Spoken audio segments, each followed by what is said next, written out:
Hello po sa inyong lahat mga ka-crypto. Meron na naman po tayong isang malaking balita rito tungkol kay Pi Network. Yan, ang Pi Network or Pi ay patuloy po na bumabagsak at kamakailan lamang ay lumampas na po ito sa isang critical support level na $1.88 at bumagsak hanggang 0.8798. Ibig sabihin ay halos 24.85% ang ibinaba nito sa loob lamang ng isang araw. Pero teka, may pag-asa pa ba itong bumangon? Kasi may kumakalat po na balita na posibleng malista ito kay Binance, ang pinakamalaking crypto exchange sa buong mundo. Kaya posible kayang ito ang magiging susi sa muling pagtaas ng presyo ng Picoin? Kaya yan po ang isa lamang sa ating pag-uusapan sa video na ito. Pero bago po tayo magpatuloy, ay pakibasa na lamang po ang disclaimer dito sa ibaba ng ating screen. Ayan, simulan po natin sa katanungan kung bakit nga ba bumabagsak ang presyo ng Picoin. Ayan, ang pagbagsak mo ng presyo ng Picoin ay dulot po kasi ito ng malawakang market volatility o sobrang pabago-bagong galaw ng crypto market. At marami pong mga bagay ang nakakaapekto nito tulad po ng kanyang pagkabasag sa kanyang support level. Ang kanyang $1.88 na support level ay isang napakalaga po kasi itong support level. Kaya ibig sabihin ay ito po ang presyo kung saan madalas bumibili ang mga traders upang pigilan ang pagbagsak ng kanyang halaga. Pero dahil po sa sobrang dami ng mga nagbenta, hindi po napigilan ang pagbaba nito. Kaya bumagsak palalo ito sa presyong 0.8798. Yan, pangalawa ay bearish po kasi ang market. Yan, kapag sinabi po nating bearish, ibig sabihin ay mas marami pong tao ang nagbebenta kaysa sa bumibili. Kapag ganito ang nangyayari, patuloy po na bumababa ang presyo dahil po sa kawalan ng demand. Pangatlo ay ang crypto market ay downtrend. Sa mga nakarang araw ay marami pang ibang mga cryptocurrencies ang bumaba rin ang kanilang mga halaga. Ibig sabihin ay hindi lamang po ang Picoin ang naapektuhan, kundi pati ang buong market. At ang panghuli ay ang kakulangan po ng malinaw na roadmap.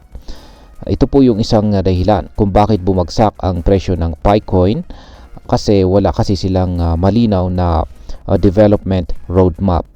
Yan, hanggang ngayon ay marami pa ring uncertainty kung kailan po ito magiging fully functional bilang isang tradable cryptocurrency sa iba't ibang exchange. Ngayon ay ano po ang maaring sunod na posibleng mangyari sa presyo ng Picoin? Ayan. Kung patuloy po na bababa hanggang sa 0.75 na presyo itong si Picoin, ayan, at hindi po siya makakabawi at walang sapat na buying pressure mula sa mga investors, ayan, posible po siyang magpatuloy na bumagsak sa presyong 0.75 or sa susunod na critical support level. Ayan. Pero sa kabilang banda, kung marami pong investors ang biglang bibili or magkakaroon ng interest dito kay Picoin, maaari po siyang bumalik sa presyong $1.30 at saka posibleng umabot pa sa 1.75, 2.75 or baka mas mataas pa. Ayan. Ngayon ay ano naman ang posibleng epekto ng Binance listing. Ayan, Binance listing rumors na ito para kay Picoin. Ayan, kapag nalista po kasi ito kay Binance ay mas dadami ang pwedeng bumili na siyang posibleng magpataas ng demand at presyo nito. Ang market capitalization naman ay ang kabuuang halaga ng isang cryptocurrency, at kapag nalista po ito kay Binance, maaari pong tumaas ang market cap ng Picoin na siyang magbibigay ng mas malaking credibility dito. Sa kasalukuyan ay hindi pa po officially listed ang Picoin sa mga malalaking exchanges. Pero kung sakaling mangyari po ito, magiging mas madali para sa mga holders na i-trade ang Picoin sa ibang mga cryptocurrencies tulad po ni Bitcoin at saka Ethereum. Pero tandaan po natin na hindi pa ito kumpirmado, pero posible ring hindi ito matuloy, at kung ganon, maaaring bumagsak palalo ang presyo ng Picoin. Ayan, bilang panghuli ay ano naman ang aking masasabi tungkol dito. Una, kung ikaw po ay isang long-term investor or holder, at ikaw po ay naniniwala sa project ng PiCoin, maaaring gamitin mo ang pagbagsak ng presyo na ito bilang oportunidad para bumili ng mas maraming PiCoin habang mababa pa ang halaga nito. Pero dapat po tayong maging handa at maghintay ng matagal bago po ito magbigay ng kita. Yan, kung ikaw naman po ay isang short-term trader at gusto mong kumita sa short-term trading, dapat ka pong maging maingat dahil mataas po ang volatility ng PiCoin.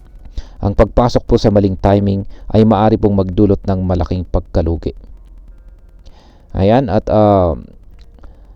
bilang panghuli ay dito po sa mundo ng crypto ay hindi po sapat ang hype. Kaya siguraduhin po nating updated po tayo sa mga balita tungkol kay Pi Network at alamin po natin kung totoo ba ang mga Binance listing rumors na kumakalat ngayon bago po tayo magdesisyon.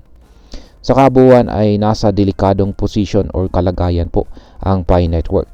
Kung magpapatuloy po ang downtrend, posible itong bumagsak palalo. Pero kung magkakaroon po ng sapat na demand at kumpirmadong malista ito kay Binance, maaari pong makabangon ang presyo nito. Ang Pi Network ay isa po itong high risk, high reward na cryptocurrency. Kaya kung ikaw po ay isang investor, siguraduhin na uunawaan mo ang panganib o risk at hindi ka po maglalagay ng perang hindi mo kayang mawala. At ayan, hanggang dito na lamang po tayo sa video na ito mga ka-crypto. Marami pong salamat sa panonood. Ingat po tayo lagi at God bless po sa ating lahat.